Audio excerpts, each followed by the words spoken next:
अखंड महाराष्ट्राचं आणि अखंड देशाचं लक्ष मार्कडवाडीकडे लागून राहिलेलं आहे। आणि म्हणून जेव्हा मार्कडवाडीतून आम्हाला फोन आले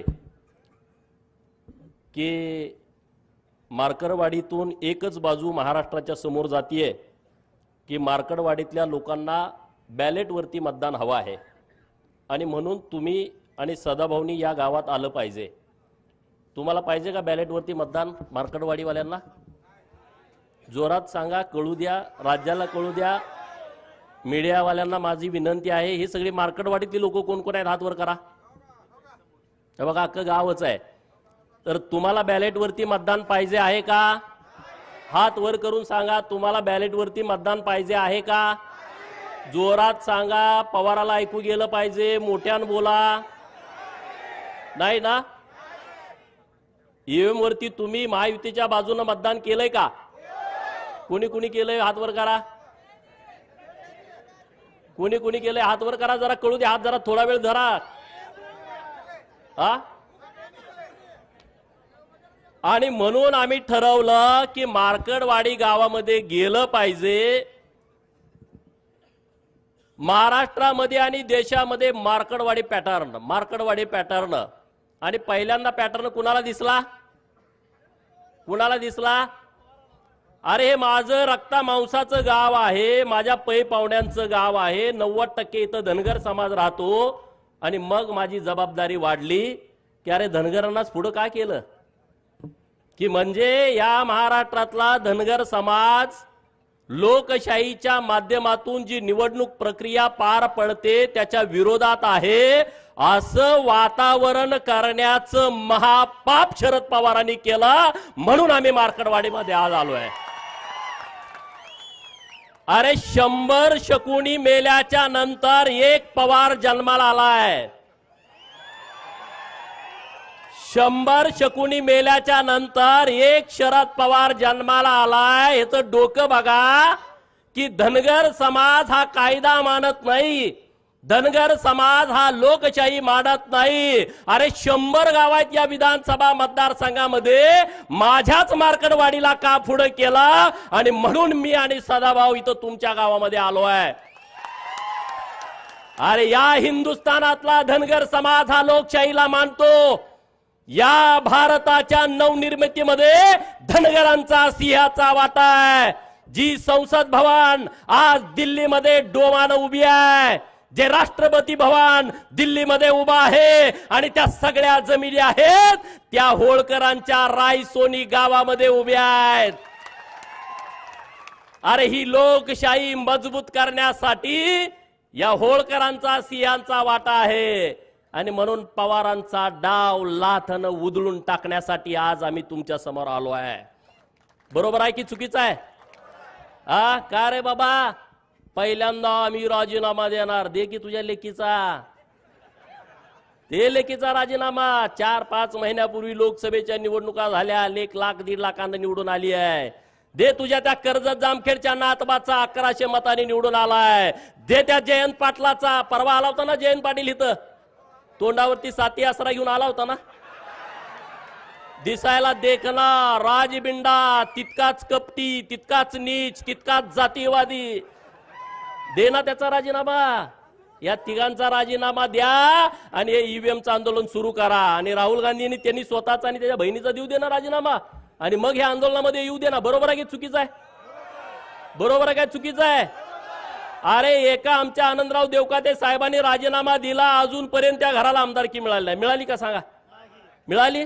तुम्ही बळीचे बकरी आम्हाला करता। अरे तुम्ही व्हा ना, तुम्हाला बिरोबाला कापतो ना आम्ही माजलेल्यांना, बरोबर ना? आपण बिरोबाला कुणाला कापतो? बोकाड, ते कुठलं बोकाड कापतो? 10-12 बोकड आपल्याकडे असतात, कुणाला कापतो? बकरी आपल्याकडे 100 असतात, पण त्यातल्या एकालाच का कापतो? कारण ते माजलेलं असतं। आणि म्हणून या महाराष्ट्रातल्या प्रस्थापितांना आपल्याला बिरोबाला आणि खंडोबाला कापावं लागेल। कापायचं की नाही कापायचं? आज महाराष्ट्रामध्ये आणि देशामध्ये निवडणुका झाल्या, ईव्हीएमच्या नावानं तुम्ही आता गळा काढताय। सदाभाऊनी त्यांच्या भाषेत तुम्हाला सांगितलं, अरे बाबांनो ही ईव्हीएम आलंय कधी? तुम्ही त्याच्यानंतर 2 वेळा केंद्रामध्ये सत्ता भोगली, 2009ला हे शरदचंद्रजी पवार या माढा लोकसभा मतदारसंघातून ईव्हीएम वरती निवडून गेले की नाही गेले सांगा? 5 वर्ष तुमचे प्रतिनिधी होते. तुमच्या गावात किती वेळा आलते? मार्कडवाडीमध्ये किती वेळा आलते? जरा जोरात कळू द्या. म्हणजे संधी साधायचा असला का हा माणूस कुठे येतो बघा. तुमचा प्रतिनिधी होता तेव्हा हा माणूस तुमच्या गावात आला नाही, एकदा पण आला नाही. अरे तुमच्याच गावात काय, या माढा लोकसभा मतदारसंघामध्ये शेकडो गावात हे कधी गेले नाहीत आले. यांना तुमचं काही देणं घेणं नाही आहे. यांचं कसं आहे, आमच्याच कोंबड्यानं बाग दिली पाहिजे आणि मगच उजाडलं पाहिजे. हा जो गेल्या 50 वर्षापासूनचा प्रयोग सुरू आहे तो प्रयोग आता त्यांचा कोंबडा देवाभाऊनी कापून खाल्लेला आहे. बरोबर, त्यांचा आता कोंबडा ओरडू शकत नाही आणि त्यामुळे त्यांच्या तळपायाची आग मस्तकात गेलेली आहे. आणि म्हणून ठरवलं की आपल्या लोकांशी जाऊन बोललं पाहिजे. समोर जे आंदोलन करतायत त्याही भावांना माझी विनंती आहे, अरे तुम्ही चुकीचा पायंडा पाडायला लागलाय. कुणासाठी तुम्ही आंदोलन करताय? कसलं आंदोलन करताय? अरे जर समाजाचं आंदोलन असतं, आम्ही सरकारचा विचार केला नसता, आम्ही तुमच्या बाजूने ठामपणे उभं राहिला असतो. आज जे मार्कडवाडीतून जे आंदोलन उभा करताय ना, हे सरंजाईशाही, हे मोहिते असतील, हे पवार असतील, ह्यांना वाटतंय की आम्हीच या लोकांना गुलाब बनवून आम्हीच इथले राजे आहोत लोकशाहीतले सुद्धा. अरे डॉक्टर बाबासाहेब आंबेडकर साहेबांनी जेव्हा संविधान आणलं ना, तेव्हा राजे आणि पोतराजे एका लेवलला आणून बसवले, यामध्ये फरक ठेवला नाही. आणि तुम्ही आता लोकशाहीमध्ये गेले अनेक वर्ष या महाराष्ट्राच्या सत्तेमध्ये ठाण मांडून होता आणि आता तुम्ही बाजूला झाल्यानंतर तुम्हाला वाईट वाटतंय. तुमच्या पोटामध्ये कळा उठतेत. तुमच्या पोटात किती जरी कळा उठल्या तर देवाभाऊ नावाचा डॉक्टर आलाय, चुन्याची गोळी देऊन तुम्हाला बरं करताय. तुम्ही आता टेन्शन घेऊ नका. ईव्हीएम वरती घोटाळा होतोय. अरे माझं 2019ला मी बारामतीमध्ये उभा होतो, माझं डिपॉझिट जप्त झालं, मी भारतीय जनता पार्टीचा उमेदवार होतो. ईव्हीएम मध्ये जर घोटाळा असता तर माझं डिपॉझिट गेलं असतं का? तुम्ही साधा विचार करा, गेलं असतं का सांगा? जरा तरी जवळ आणून चिटकवलं असतं का नसतं? हा, जरा तरी जवळ. अरे 2024च्या लोकसभेमध्ये तुमचे 31 खासदार निवडून आले, तेव्हा ह्यांची स्टेटमेंट काय होती पवारांची? महाराष्ट्राने महायुतीचा सुपडा साफ केला. बघा पेपर काढून, बघा युट्यूब वरती बातम्या काढून. महाराष्ट्राची जनता माफ करणार नाही, त्यांनी तुम्हाला हद्दपार केलं.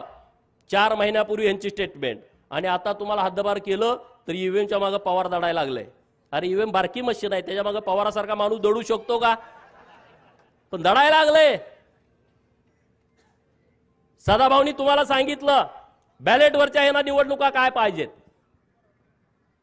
डॉक्टर बाबासाहेब आंबेडकर साहेब 1952ला लोकसभेला उभा होते, त्यांचा 14,000 मतांनी पराभव झाला आणि 74,000 मतं त्यांनी बाद केली होती. 74,000 मतं बाद. हे टगे लोक काय करायचे माहिती का? तुमचं बॅलेटवर आहे, दुसरी टिक मारली, बाद झालं. चिठ्ठी गिळून खाल्ली, विषय संपला. चिठ्ठी पळवून नेली, विषय संपला. आता यांना यात हस्तक्षेप करता येत नाही. आज हे मीडियामध्ये काय सांगतायत की अमेरिकेमध्ये सुद्धा ईव्हीएम वापरलं जात नाही. किती खोटं सांगायचं बघा. आज देशामधल्या अनेक राष्ट्रांमध्ये ईव्हीएम वरती निवडणुका होत आहेत.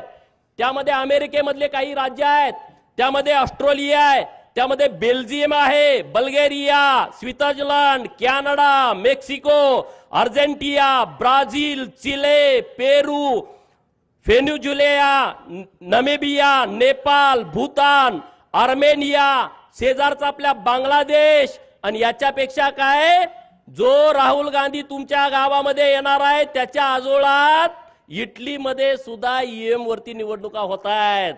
राहुल बाबाला माझा सवाल आहे, पहिला आजोळला जा, मामाच्या गावाला जा. जुक जुक जुक जुक आगेन गाडी, धुराच्या रेस्या हवेत काढी, पळती झाडे पाहूया आणि मामाच्या गावाला जाऊया. आमच्या लहानपणी आम्ही म्हणत होतो तू विमानातनं जा. आणि इटलीमध्ये काय ईव्हीएम मधून मतदान होतंय याचा अभ्यास कर ना. किती या देशामध्ये खोटं पसरवायचं. आपल्याकडे एक म्हण आहे, खरं घरातून बाहेर पडेपर्यंत, चप्पल घालूपर्यंत खोटं गावभर हिंडून येतं. खरं घरातून बाहेर पडेपर्यंत चप्पल घालेपर्यंत खोटं गावभर हिंडून येतं। महाराष्ट्रामध्ये आणि देशामध्ये तसं झालंय। नरेंद्र मोदी साहेबांचं खरं चप्पल घालूच तर राहुल बाबाचं खोटं अक्कर देशभर पसरतंय। इकडं शरद पवार देवाभाऊचं खरं चप्पल घालूच तर बाहेर पडूच तर शरद पवारचं खोटं अक्कर महाराष्ट्रभर पसरतोय। असं झालं तसं झालं अमुक झालं तमुक झालं। अरे पारावरती गप्पा मारताना पवार साहेब लय खतरनाक माणूस आहे, पवार साहेब माणूस हुशार आहे। अरे आतापर्यंत शरद पवार हा विश्वासघातकी माणूस आहे हे सगळ्या लोकांना माहित होतं। कुणाकुणाला माहित नव्हतं हात वर करा। सगळ्याला माहित, कुणाकुणाला माहित होतं त्याने हात वर करा की शरद पवारांचं संपूर्ण राजकारण हे विश्वासघातावरती अवलंबून आहे। याबद्दल महाराष्ट्रातल्या कुठल्याच माणसाच्या मनामध्ये शंका नव्हती। का होती कुणाच्या मनामध्ये शंका? पण शरद पवार हुशार आहे असं सगळी माणसं म्हणत होती। शरद पवाराला अक्कल जास्त आहे, ती कधी काय करेल सांगता येत नाही। हे म्हणणं तुमचं खरं होतं का नाही सांगा? पण मार्कडवाडीच्या पॅटर्न मध्ये पवारांनी लक्ष घातल्यानंतर पवार विश्वासघातकी आहेत हे सगळ्याला मान्य होतं। पण पवारांची अक्कल सुद्धा संपलेली आहे हे आता मार्कडवाडीच्या आंदोलनामधनं माहीत झालेलं आहे लोकांना। बरोबर ना? अरे बाबांनो, काय आंदोलन तुम्ही करताय? काय प्रक्रिया आहे तुम्ही समजून घ्या। या महाविकास आघाडीच्या नेत्यांना मी आणि सदाभाऊंनी आवाहन केलं होतं।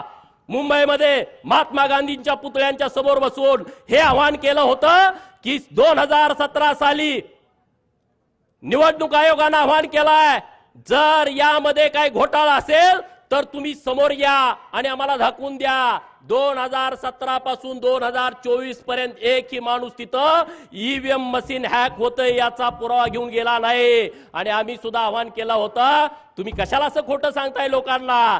जर ईव्हीएम हॅक होत असेल, ईव्हीएम मध्ये सेटिंग झाला असेल तर तुम्ही सगळे समोर या आणि आम्हाला दाखवून द्या की ईव्हीएम मध्ये अशा अशा पद्धतीने घोटाळा होतोय। एकही माणूस पुढे यायला तयार नाही। बक्षीस पण आम्ही जाहीर केलं। जयंत पाटील इथं आले होते परवा, त्याचा चेहरा बघितला, लय डिम पडलं होतं। अरे 22 तारखेला संध्याकाळी हा माणूस मुख्यमंत्री होणार म्हणून नव्या नवरी सरकार नटला होता, इकडं तिकडं फिरत होता की मुख्यमंत्री होणार, आणि सकाळी 11 वाजता गारज झाला, एकदम गडी डिम पडलाय। एकदम असा राजबिंडा गडी पण असा डिम पडलाय। आणि तो काय म्हणतोय, कार्यकर्त्याची मीटिंग घेऊन आपला विजय हा 61,000 मतांनी झालाय। निवडून किती मतांनी आलाय? 11,000। भाजपवाल्यांनी 50,000 मतं यात अगोदरच सेट केलेत। काय म्हणतोय? भाजपनं 50,000 मतं अगोदरच सेट केलेत। म्हणून मी आणि सदाभाऊनं घोषणा केली, जर जयंतराव पाटील बाहेरच्या देशामध्ये शिकलेले आहेत, इंजिनियर आहेत, त्यांनी जर हे सिद्ध केलं तर मी 50 रुपयाचं बक्षीस देईल आणि सदाभाऊ 51 रुपयाचं बक्षीस देईन। असं 101 रुपयाचं बक्षीस आम्ही जाहीर केलंय। लायकीप्रमाणे बक्षीस द्यावं लागतं म्हणून 101 रुपये। दुसरा कोणी हॅकर असेल तर त्याला 11 लाख रुपयाचं आमचं वेगळं बक्षीस आहे। त्यानं जर त्याच्या बुद्धिमत्तेने हॅक केला तर काय प्रकार आहे? किती खोटं बोलायचं, लोकांना किती खोटं सांगायचं। जयंत पाटलांना ही प्रक्रिया माहित नाही ईव्हीएमची, शरद पवारांना ही प्रक्रिया माहित नाही। मी आवाहन करतो मार्कडवाडीतून शरद पवारांनी राष्ट्रवादी काँग्रेसच्या खासदारांचं, राष्ट्रवादी काँग्रेसच्या आमदारांचं एक प्रशिक्षण घ्यावं आणि या देशामध्ये निवडणुका कशा होतात त्याचं प्रशिक्षण पहिल्यांदा त्यांना द्यावं। आणि मग महाराष्ट्राच्या विधानसभेची निवडणूक झाल्यानंतर तुम्ही मार्कडवाडीमध्ये बॅलेट वरती मतदान घेण्याचा आग्रह करताय, म्हणजे तुम्ही कायदा मानत नाही, म्हणजे तुम्ही संविधानाला मानत नाही। शरद पवाराचा हम करे सो कायदा सुरू आहे, ते देशामध्ये संविधानाला मानत नाहीत। अरे साधं गणित आहे, लोकप्रतिनिधी अधिनियम आहे 1951, कलम 19A, कलम 20 आणि कलम 20A काय म्हणताय की या देशामध्ये निवडणूक घेण्याचा अधिकार फक्त इलेक्शन कमिशन ऑफ इंडियाला आहे किंवा त्यांच्या लोकांना आहे। याच्या व्यतिरिक्त दुसरा माणूस निवडणूक घेऊ शकत नाही। म्हणजे दुसऱ्या त्यांच्या मशिनरीला, म्हणजे कोणाला? कलेक्टरना लोकसभेची निवडणूक, प्रांतांना विधानसभेची निवडणूक, बीडीओ आणि तहसीलदारांना पंचायत समिती आणि जिल्हा परिषदची निवडणूक घेण्याचा अधिकार आहे। दुसऱ्या कुठल्याही माणसाला ही निवडणूक घेता येत नाही. एवढं साधं जर शरद पवारांना कळत नसेल तर एवढा इतके वर्ष महाराष्ट्र यांच्या ताब्यात होता, मग ह्यांनी राख रांगोळी महाराष्ट्राची केली का नाही केली सांगा तुम्ही. एवढं जर यांना कळत नसेल हे समजून सांगा गावातल्या लोकांना. निवडणुकीच्या अगोदर FLC केली जाते, फर्स्ट लेवल चेकिंग. FLC म्हणजे काय आहे? त्या ज्या सगळ्या EVMच्या मसनी आहेत ना, त्या मसनी सोलापुरात, त्या मसनी सांगलीत, त्या मसनी साताऱ्यात, त्या पुण्यात जिल्ह्याच्या ठिकाणी असतात गोडाऊन मध्ये. तिथं प्रत्येक पक्षाचा प्रतिनिधीला बोलवलं जातं.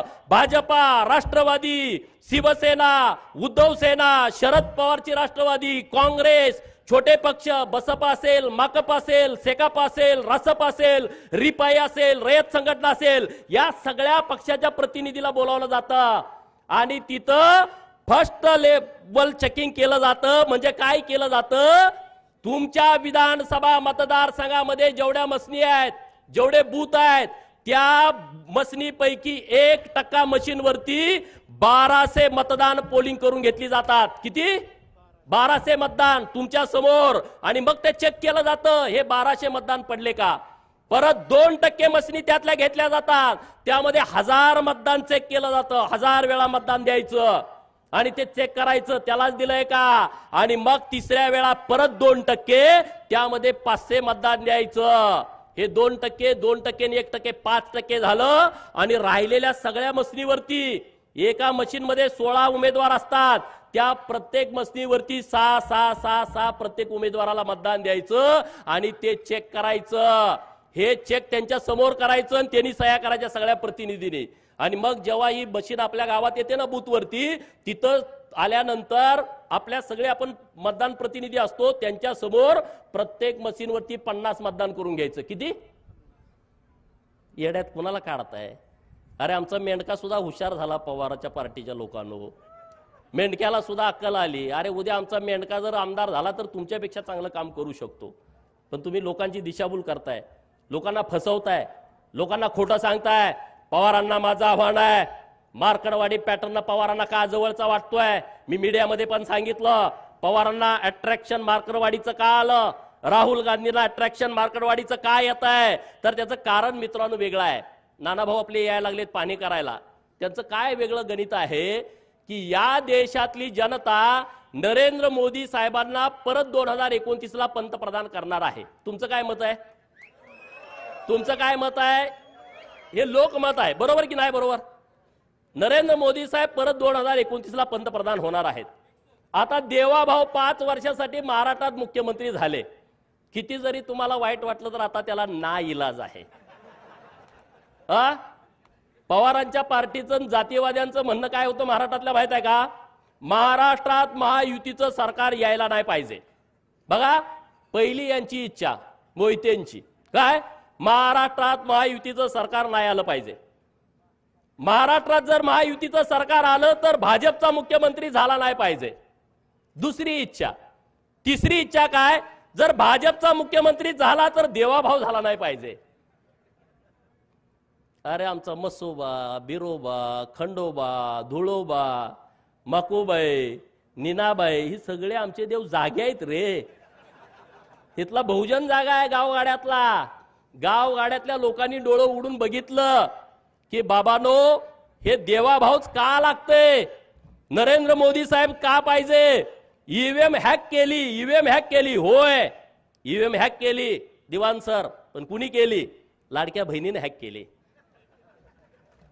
1500 रुपये माझ्या बहिणीला दिले. सुप्रिया सुळे काय म्हणाल्या, 1500 रुपयात काय होतंय? बातमी बघितली होती ना टीव्हीवरती. 1500 रुपयात काय होतंय? मी सांगितलं, चॅनेलवाल्यांनी मला विचारलं ताई असं बोलतात की 1500 रुपये काय होतंय. मी त्या चॅनेलवाल्यांना सांगितलं हे 1500 रुपये मुंबईमध्ये ताज हॉटेलला बसून 1500 रुपयाची कॉफी पिणाऱ्यासाठी नाहीत. हे 1500 रुपये ट्रायडंट हॉटेलला 1000 रुपयाचा चहा पिणाऱ्यासाठी नाहीत. 2-3 लाखाचा गॉगल घालणाऱ्यांच्यासाठी हे अजिबात नाही आहे. ज्यांच्याकडे 1.5-2-3 लाखाची पर्स आहे अजिबात नाही. ज्यांच्या पायामध्ये 1.5 लाखाचा, 50,000चा, 1 लाखाचा उंची सॅन्डल आहे त्यांच्यासाठी नाही. लिपस्टिक वाल्यांच्यासाठी नाही. हे कुणासाठी आहे? मार्कडवाडीमध्ये जी माझी बहीण रानामध्ये काम करते आणि तिच्या अंगामध्ये ताप आला, कणकणी आली, थंडी आली आणि तिच्याकडे 50 रुपये इंजेक्शनासाठी नाही, त्या माझ्या बहिणीसाठी ही योजना आहे.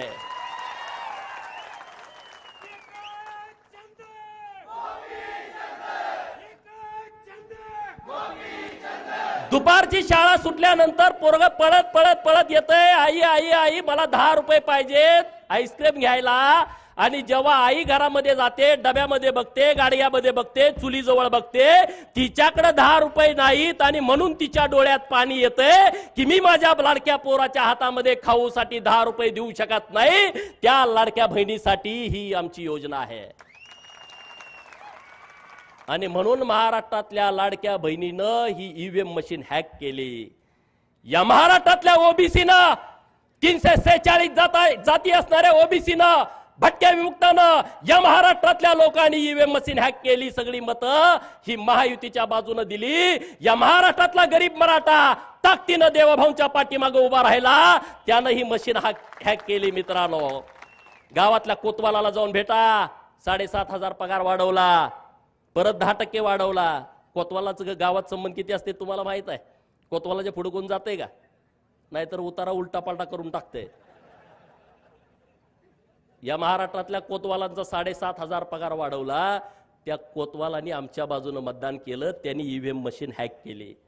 गावातल्या पोलीस पाटील इथं कोण आहे का? पोलीस पाटील 8,500 मानधन वाढवलं या महाराष्ट्रातल्या पोलीस पाटलांचं. मग police Patil EVM machine hack करायचं सोडल का सांगा? 5 वर्ष आंदोलन करत आम्हाला हे द्या, आम्हाला ते द्या, कुणी काय दिलं नाही. देवाभाऊनी 8,500 वाढवून टाकले. पोलीस पाटलाला पै पाहुणे नातेवाईक असते की नाही? पाटील गावात रुबाबदार असते, ढिलं नसते काम पाटलाचं. पाटलाच्या नातेवाईकांनी मशीन हॅक करून टाकली. सगळे महायुतीच्या बाजूने मतदान करून टाकलं की नाही टाकलं सांगा? होमगार्ड पोरं आंदोलन करतेत, 180 दिवस आम्हाला काम द्या आणि आमच्या मानधनात दुप्पट वाढ करा. कधीच कुणी केली नाही. देवाभाऊने केली, दुप्पट वाढ करून टाकली. पोलीस ड्रेसमध्ये असणारा माझा होमगार्ड भाऊ खुश झाला, त्यानं ईव्हीएम मशीन हॅक केली. 1 रुपयामध्ये विमा. त्या द्राक्ष बागायतदार शेतकऱ्याला विचारा, त्या डाळिंब बागायतदार शेतकऱ्याला विचारा, त्या ऊसवाल्याला विचारा, त्या कापूसवाल्याला विचारा. 1 रुपयामध्ये विमा. अरे शेतकरी खुश झाला. 0 लाईट बिल, शेतकरी खुश झाला. मी विचारलं शेतकऱ्यांना प्रचाराला गेल्यावर, किती वीज बिल होतं तुमचं? म्हणला 5 लाख. घेतल्यापासून भरलंच नाही. 3 लाख, 2 लाख. मग तो काय पवारच्या बाजून मतदान करल का? सांगा ना. ज्याचं लाईट बिल 3 लाख, 4 लाख, 5 लाख माफ झालं, तो पवारांच्या बाजूने मतदान करेल का? नाही करणार. त्यानं ईव्हीएम मशीन हॅक केली. ही बोंबलत सुटले ईव्हीएम मशीनच्या नावानं. ह्या लोकांनी मशीन हॅक केली. मित्रांनो, या राज्यामध्ये पहिल्यांदा मेंढपाळाला चराई भत्ता द्यायचा निर्णय सरकारनं घेतलाय. जातोय ना मेंढराकडं, फॉरेस्टवाला म्हणतोय तुला येऊ देत नाही. म्हणलं राहू दे, येऊ देत नाही तर पैसे दे रान घ्यायला. आणि सरकारनं निर्णय केला, एका मेंढपाळाला एका महिन्याला 6,000 रुपये, 4 महिन्याचे 24,000 रुपये. त्या मेंढक्यानं ईव्हीएम मशीन हॅक केली. महाराजा यशवंतराव होळकर महामेश योजना आली आहे, त्या मेंढक्याला त्याचा लाभ होतोय. त्यानं तुमची ईव्हीएम मशीन हॅक केली आहे. या महाराष्ट्रातल्या गरीबाची पोरं, प्रत्येक जिल्ह्याला 100 मुलं मराठा समाजाची, 100 मुली मराठा समाजाच्या हॉस्टेलला राहत आहेत. 100 मुलं ओबीसीची, 100 मुलं ओबीसीच्या मुली. त्या हॉस्टेल चालू केली. त्यांच्या आई वडिलांनी ईव्हीएम मशीन हॅक केली आहे.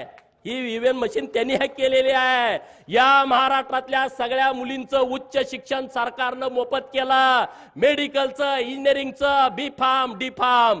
त्या मुलीच्या आई वडिलांनी, आजोबांनी, पंजोबांनी ही ईव्हीएम मशीन हॅक केली की नाही सांगा? या देशातल्या आणि महाराष्ट्रातली 73 मंदिरं आपल्या सरकारच्या माध्यमातून 60 वर्षाच्या वरचे जे आपले आई वडील आहेत त्यांच्यासाठी मोफत दर्शन सुरू केलंय. केदारनाथला जावा, अमरनाथला जावा, तुम्ही कुठेही जा, काशीला जावा. हे सगळं त्या भाविकांनी मशीन हॅक केली आहे. 50% सूट घेऊन ज्या भगिनीनं एसटीचा प्रवास केलाय, कुणी कुणी केलाय प्रवास 50% सूट मध्ये, हे काय माझ्या सगळ्या बहिणी आहेत, या बहिणींनी ती मशीन हॅक केलेली आहे. महाज्योतीच्या माध्यमातून या महाराष्ट्रातल्या ओबीसींची हजारो पोरं तहसीलदार झाली, प्रांत झाली, पीएसआय झाली, डीवायएसपी झाली, कलेक्टर झाली, एसपी झाली। त्या बहुजनांच्या पोरानं ओबीसीच्या पोराच्या आई वडिलांनी मशीन हॅक केलेले आहे। 22 पोरं महाज्योतीच्या माध्यमातून वैमानिक झाली। अरे पवाराला कधी कळलं होतं का? कुंभाराचं, सोनाराचं, सुताराचं, लोहाराचं पोरग वैमानिक झालं आणि त्याचा सगळा खर्च माझ्या सरकारनं महाज्योतीच्या माध्यमातून भरलाय। त्याच्या पै पाहुण्यांनी ही मशीन हॅक केली आहे। एक सांगू का, अनेक सांगू, किती गोष्टी तुम्हाला सांगू? या सगळ्या मशीनी हॅक झालेत का नाही? हे केंद्राच्या आणि राज्याच्या योजनेतून हॅक झालेल्या आहेत। आणि त्यामुळे तुम्ही नुसत्या बोंबा मारू नका। तुम्ही किती जरी बोंबा मारल्या तर त्याचा उपयोग होणार नाही। अरे मार्करवाडीचं आंदोलन झालं, आतापर्यंत शरद पवारांनी कारखाना हायजॅक केला हे मला माहित होतं। आतापर्यंत शरद पवारांनी रयत शिक्षण संस्था हायजॅक केली हे मला माहित होतं।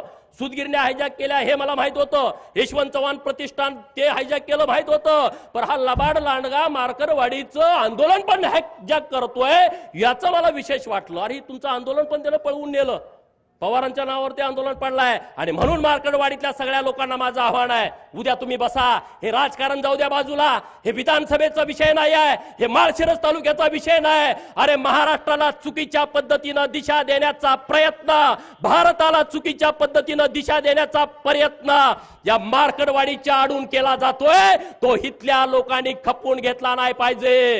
हे चुकीच्या लोकांना तुम्ही खतपाणी घालताय, ज्यांची माती झाली आहे, ज्यांचं स्मशान वाटा झालाय, त्या लोक हे चुकीच्या पद्धतीनं आंदोलन हाताळतायत।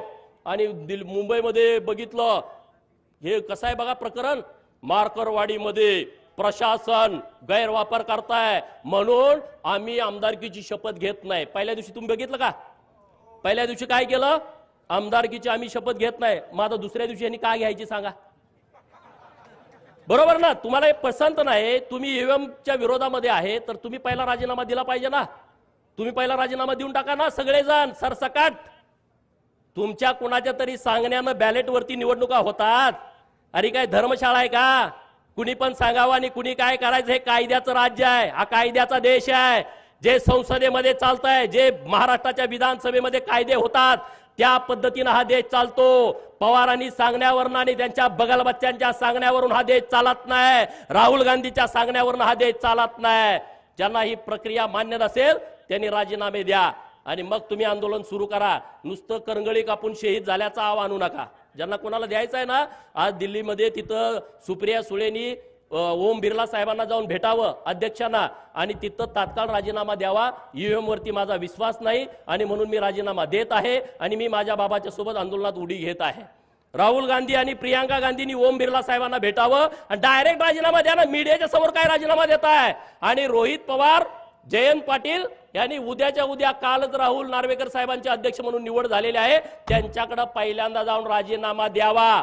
जर उद्या यांनी राजीनामा दिला नाही तर परत ईव्हीएमच्या विरोधात थोबाड उचकायचं नाही। बरोबर ना? बरोबर का चूक आहे? तुम्हाला करायचंय तर खरंच करून टाका ना। नाटक कशाला करताय?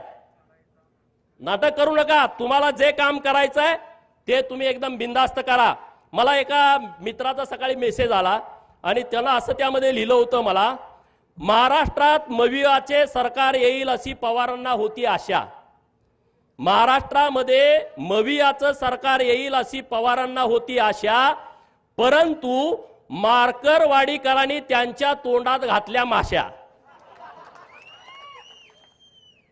महाराष्ट्रात मविआचं सरकार येईल अशी पवारांना होती आशा, परंतु मार्करवाडीकरांनी त्यांच्या तोंडात घातल्या माश्या।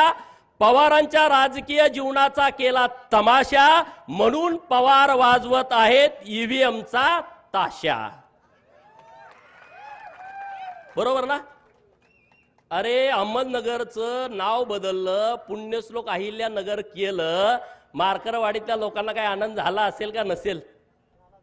झाला की नाही झाला? अरे मग त्यांनी मतं दिली असतील ना।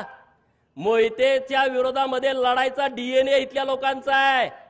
सीताराम अण्णा वाघमोडेंच्या पासून एसबी अण्णांच्या पर्यंत आहे की नाही? आहे की नाही? मग ते काय लगेच बदलतेत वर? एवढे काय गुलाम झालो का आम्ही? हा, आमच्यात पण काय रग आहे की नाही? हा, रामभाऊच्या डोक्यात तोच विषय आहे, दुसरा विषयच नाही. हा, रामभाऊ प्रचाराची सभा असल्यासारखा ठोकूनच काढतो मोहितेंना. हा, अरे रामभाऊ सारखा पोरगा, माझ्यासारखा पोरगा, हे भाजपामुळे आमदार झालो आम्ही. आम्हाला केलं असतं का सांगा? हा, आम्हाला आमदार केलं असतं? अरे आमची शिफारस करायला माणूस नाही, जी कोण जाईल ते उलटच सांगते, जी कोणी जाईल ते उलटच सांगते. मला सदाभाऊला मी, आम्ही दोघच आहे. सदाभाऊला म्हणतात गोपीचंदला कशाला नादाला लागतोय, मला म्हणत नाहीत, त्याला माहित आहे. अरे बाबांनो, रामभाऊने एक विषय मांडला की रणजित मोहितेंनी राजीनामा द्यायला पाहिजे. खरंच त्यांना जर लाज वाटत असेल ना,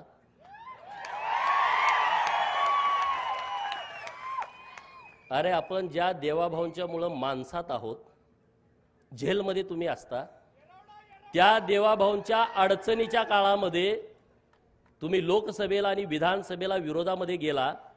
नितेश राणेंचं टाळ्या वाजवून जरा अभिनंदन करा. मी एक कहाणी तुम्हाला सांगणार आहे. नारायण राणे हा एकदम कडवा माणूस आहे, बरोबर, रगेल आहे. पोरं त्यांच्या पुढची रगेल निघाले. परवा देवाभाऊंचा गटनेतेपदी जेव्हा निवड झाली विधिमंडळाच्या, तेव्हा सदाभाऊ, त्यांच्या बाजूला मी, माझ्या बाजूला नितेश राणे, नितेश राणेच्या बाजूला रणजित मोहिते बसले होते सेंट्रल हॉलला. नितेश राणे साहेबांना ते दिसल्यावर म्हणले, अरे तू कसं काय इथं आलायस? हे खरी परिस्थिती. अरे तुला काय लाज लज्जा वाटत नाही का? नाही नाही, ते रामभाऊनं आमच्या खानदानाची आईवण काढली. अरे तुझी कुठं, तू खानदान सगळं जेलमध्ये असतं तुझं म्हणले. तू काय सांगतोय रे म्हणले? देवाभाऊंच्या विरोधात गेला, चाल पाहिला निघ. 4 दिवसापूर्वी गेलं ते उठूनच गेलं. आता ह्याच्यापेक्षा काय सांगायला लागतंय का? सेंट्रल हॉलमध्ये जर कॅमेरा असेल, मला माहित नाही कॅमेरा आहे का नाही तिथं, पण तिथं ते झाडलं, बाकीचे पण आमदार इकडे तिकडे कावऱ्या बावऱ्या बघायला लागले. वाघाच्या पोटी वाघ जन्माले तशी ती आहेत. ठोकून काढला. अरे म्हणले देवाभाऊ आमच्यासाठी महत्वाचा आहे, कुठलं काय काढून बसलाय, घराचं बोललं न्यायचं बोलला. ही सगळी स्वप्नात होती. हे जे प्रस्थापित आहेत ना, प्रस्थापित नावाची जी जात महाराष्ट्रात आहे का नाही, त्यांच्या छाताडावरती नाचायला पाहिजे तुम्ही आम्ही सगळ्यांनी.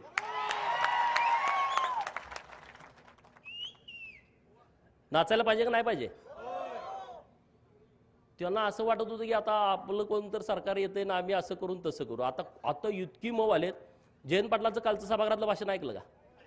2019ला देवाभाऊंना पुन्हा येईन ह्याच्यावरती असा डिवचत होता का नाही? आणि काल स्वतःसारखा मऊ 4 वेळा पाया पडले सगळ्यात तिन्ही पुढाऱ्यांच्या. किती वेळा? जयंत पाटील वाटतंय ना, 4 वेळा लाचार झाले. मोहिते किरकोळ आहे हो, किरकोळ म्हणजे तुम्हाला माहित आहे किरकोळ झालंय ते, पूर्वीसारखी परिस्थिती नाही. त्यामुळे जास्त बोलण्यात काय पॉईंट आहे असं मला वाटत नाही. कारण ह्या लोकांची सवय काय, आमचं पोरगं जरी जन्माला आलं तर ते आमदार झालं पाहिजे. आणि आम्ही किती बी इकडं 20-20 वर्ष काम केलं. यांचं काय, यांना लॉटरी लागली म्हणते. अरे लॉटरी? अरे आमच्या अंगावरती अजून पोलिसांनी मारलेले वळ गेले नाही 2007, 8, 9चे. हा, ह्या जयंत पाटलाला मी जेव्हा अडवलं होतं तेव्हा आमच्यावरती लाठीचार्ज झाला होता. ती पोलिसाकडं प्लॅस्टिकचे काटे ना, पोलिसाकडं लय वाईट आहे. ते मारल्यानंतर 1 तासानं कळते कातड गेले, आधी कळत नाही.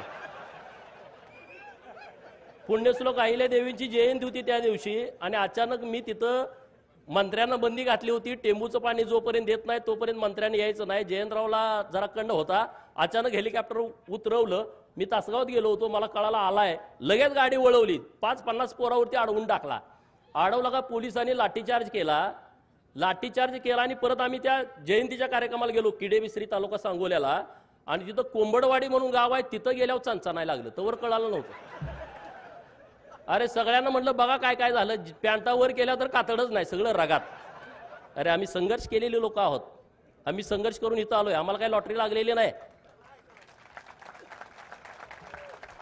आमच्या घरात पोरग जन्माला आलं तर आमचा नामकरणाचा कार्यक्रम कसा असतो? पोरग पाळण्यात ठेवतेत, आमच्या आया बहिणी गोळा होतेत, कुणी गोविंद म्हणा, कुणी गोपाळ म्हणा, कुणी गोविंद म्हणा, कुणी गोपाळ म्हणा, कुर्र करून त्याचं नाव ठेवतात, बरोबर. मोहितेच्या घरात असं नाही, कुणी गोविंद म्हणा, कुणी गोपाळ म्हणा. तिथं पाळण्यात ठेवल्यामुळे कुणी आमदार व्हा, कुणी खासदार व्हा. काय, कुणी आमदार व्हा, कुणी खासदार व्हा, कुठल्याही पार्टीत जावा, बेईमान राहावा, पण आमदार खासदार व्हा. त्यात नाही जमलं तर जिल्हा परिषदचा अध्यक्ष व्हा, जिल्हा परिषदचा सभापती व्हा, झडपीचा मेंबर व्हा, पंचायत समितीचा मेंबर व्हा, लय झालं तर मग तिथं सरपंच व्हा, पण सुट्टी देऊ नका. माझी भाजपला सुद्धा विनंती आहे, ज्यांनी गद्दारी केली आहे 2024ला आपल्या पडत्या काळामध्ये, त्यांना पायताना जवळ सुद्धा उभा करू नका. एकट्या मोहित्यांचा विषय नाही, महाराष्ट्रात ज्याने ज्याने आपला लाभ घेतला, आपला गैरफायदा घेतला, त्यामुळे तुम्ही रामभाऊ चिंता करू नका. तुमचा योग्य सन्मान भारतीय जनता पार्टीच्या माध्यमातून होईल, यासाठी मी आणि सदाभाऊ माननीय देवाभाऊंना जाऊन भेटेन, चिंता करू नका अजिबात. आणि आपण काय काळजी करायची, आपला काय बाप आमदार खासदार होता का? अरे तुमचा तर बाप ऊस तोड मजूर होता. माझी आई मी तुमच्या समोर बोलत असताना शेतात राबतेय, सदाभाऊची आई शेतामध्ये राबतेय. आपलं नुकसान होणार आहे काय? आपला काय कारखाना आहे का, सुदगिरणी आहे का, बँक आहे का, आपल्यावर लोन आहे काय? नाही, आपल्याकडे कापड आणि गाडी सोडून काही नाही. काय चिंता करायचं आहे? त्यामुळं कुठल्याही प्रस्थापिताच्या छाताडाला धरायला आम्हाला कधीच काय भीती वाटत नाही. आणि आम्ही छाताड धरतोय, तुमच्यासाठी धरतो. आमचं वैयक्तिक काय नाही त्यांच्यासाठी, आमचं वैयक्तिक तिथं काय अडकलेलं नाही आहे. आणि म्हणून आज ईव्हीएमच्या बाबतीमध्ये जो खोटं खोटं खोटं, अरे लोकांना ती खरं वाटायला लागलं. आता मला कुलाळवाडी नावाचं गाव आहे, 11च मतं विरोधात पडलेत, मग तिथं काय ईव्हीएम घोटाळा झाला? अरे मला मानणारी, भाजपला मानणारी, देवाभाऊला मानणारी लोक आहेत त्या गावातली, नुसती 11 मतं विरोधात गेली 1100 पैकी. अशी कितीतरी गाव आहेत महाराष्ट्रामध्ये, वन साइड सगळं मतदान झालेलं आहे. अरे या महाराष्ट्रातल्या जनतेचा विचार करणारा माणूस जर मुख्यमंत्री होणार असेल तर लोक पवारांना मतं देतील का? लोक विरोधकांना मतं देतील का? अरे देणार नाहीत. या महाराष्ट्रातल्या गोरगरिबांचा, उपेक्षितांचा, अपमानित लोकांचा नेता देवाभाऊ आहे. या महाराष्ट्रातल्या प्रस्थापितांचा कर्दन काळ आहे. या महाराष्ट्रातल्या विस्थापितांची काळजी घेणारा नेता आहे. आणि हा नेता महाराष्ट्राच्या सत्तेमध्ये यावा म्हणून गावगाड्यातल्या लोकांनी मतदान केलाय. गावगाड्यातल्या लोकांनी मतदान केलाय. गावगाड्याची काळजी घेणारा नेता आहे. अरे त्याला किती बदनाम करण्याचा तुम्ही प्रयत्न केला, किती आंदोलन केली, किती वेळा त्यांना डॅमेज करण्याचा प्रयत्न केला, किती त्यांना जातीवरनं हिनवलं. आणि तुम्ही पुरोगामी आहे का? अरे पुरोगामीच्या कंबाड्यात लाता लोकांनी घातलेल्या आहेत. यासलं थोतांड चालणार नाही या महाराष्ट्रामध्ये. अरे पुण्यश्लोक अहिल्यादेवींचं नाव दिलं सोलापूरच्या विद्यापीठाला, पवारांच्या मागे होतो आपण. 2004 ते 2018 का नाही नाव दिलं? का प्रश्न पडतो का नाही स्वतःच्या मनाला? पडतो की नाही पडत? सोलापूर मधला हा विषय. आघाडीचं सरकार होतं, नाव दिलं नाही. आमची लोक विसरतात का? नाहीत विसरत. आणि म्हणून मार्करवाडीतली गावातली लोक ताकदीनं महायुतीच्या सोबत उभा राहिली, नरेंद्र मोदी साहेबांच्या सोबत उभा राहिली, देवाभाऊंच्या, एकनाथ शिंदे साहेबांच्या सोबत उभा राहिली. आणि पुढे सुद्धा तुम्ही ताकदीनं उभं राहा. या गावाचा सर्वांगीण विकास करण्याची सर्वस्वी जबाबदारी भारतीय जनता पार्टीची आहे. रामभाऊनी जे काम केलंय आणि राहिलेलं काम करण्यासाठी आम्ही पूर्ण ताकद गावाच्या पाठीमागे उभा करू. पवारांनी काय सांगितलं म्हणे, गावागावाचा ठराव घ्या. आता कोण घेणार? अख्खं गावच हित आहे आमच्या बाजूनं, बरोबर की नाही? उद्या ठराव घ्या. शरद पवारांनी लिहा त्यामध्ये, बारामतीचे बिन चिपळ्याचे नारद मुनी शरद पवारांनी आमच्या गावामध्ये येऊन भांडणं लावण्याचा प्रयत्न केला, त्याचा आम्ही निषेध करतो. आणि हे गाव ईव्हीएम मध्ये जे मतदान केलेलं आहे ते महायुतीला आम्ही मतदान केलेलं आहे असा उद्या ठराव घ्या, सगळ्याच्या सह्या घ्या आणि त्या बारामतीला पाठवून द्या, मीडियाला सगळ्या पाठवून द्या. द्याल का? जमल का तुम्हाला? हे भिवू नका कुणाला, मी आहे ना तुमच्या बरोबर. एक छंद, एक छंद. अरे मला किती वेळा म्हणते हाणतो, तोडतो, मारतो. काय तोडलंय का? हे प्रस्थापित नावाची जात सगळ्यात जास्त भित्री असते, सगळ्यात भित्री. ती वापर कुणाचा करते? प्रशासनाचा. त्यांना पीआय नसला का ती लाट लाट लाट हलतय. त्यांना डीवायएसपी त्यांच्या बाजूचा नसला झोपत नाही. तहसीलदार विरोधातला आला दचकून उठतंय निम्या रात्री, हे प्रशासनावरती चालतंय. हे घाबरट लोक असतात. सदाभाऊ मी काय उगाच पुढे आलोय काय? अरे आम्ही कुणाला पण अंगावर घ्यायची आमची तयार आहे. कुणाला पण सांगा. सभागृहामध्ये काय काय वेळा 10 आमदार म्हणले बघतो. अरे बघतो काय, या ना म्हणलं मी एकटाच आहे. पळतेत माघारी, पळतेत, येत नसतेत. अरे तुम्ही त्या पद्धतीनं राहावा.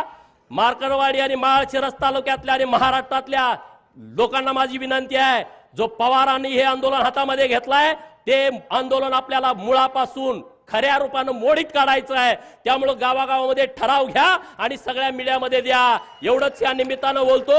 मार्करवाडीतल्या सगळ्या लोकांना मनापासून धन्यवाद देतो आणि थांबतो. जय हिंद, जय महाराष्ट्र.